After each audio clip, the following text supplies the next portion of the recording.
করে দাও, শহীদ মর্যাদা দান করে দিয়ে। জোরে বলেন আমিন, আর জোরে বলেন আমিন। দেখেন, লক্ষ্য করে দেখেন কি পরিমাণ গুলি লেগেছে। আল্লাহ, এই 5 আগস্টে যারা শহীদ হয়ে গেছে, সমস্ত শহীদদেরকে আল্লাহ তুমি জান্নাতুল ফেরদাউস নসিব করে দাও। তাদের পরিবারগুলিকে ধৈর্য ধারণ করার তৌফিক দান করে দাও। আল্লাহ, 5 আগস্টে শহীদের এক সন্তান এখানে দাঁড়িয়ে রয়েছে, যার বাবা গুলি খেয়েছে, যার গুলিটা আমি দেখে চোখের পানি দেখতে পারতেছি না। তুমি আল্লাহ মেহেরবানি করে এই শোকাহত পরিবারকে ধৈর্য ধারণের তৌফিক দান করে দাও। সেই শহীদের সন্তান রুবেল ছাত্র মানুষ আজকে আমার ভাইরা বাবা নেই, তারপর বাবা রুহের মাত্রাতের জন্য অত্র মাদ্রাসায় 6,000 টাকা দান করেছে।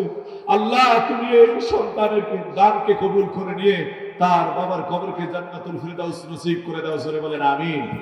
এই যুবক তরুণেরা স্পষ্ট ভাষায় বলে দিতে চাই, এরকম হাজারো পরীকে হাজারো সন্তানের মুখ খালি হয়েছে, হাজারো মায়ের মুখ খালি হয়েছে, হাজারো নারী আজকে স্বামী হারা হয়ে তারা আজকে আমার ভাইরা বিধবা হয়ে গিয়েছে।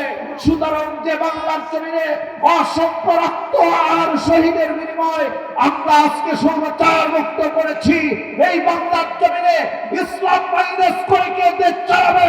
আমরা তা হতে দেব না, দেব না, দেব না, দেব না। কথা ঠিক না? ইসলামের জন্য যদি জীবন দিতে হয়, কারা কারা প্রস্তুত আছে? আল্লাহু আকবার বলা হয়।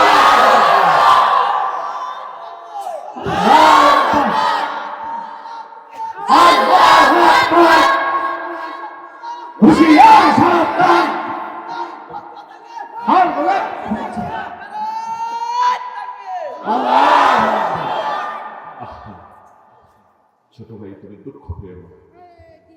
আল্লাহ তোমার বাবাকে জান্নাতুল ফিরদাউস নসিব করে দেবে।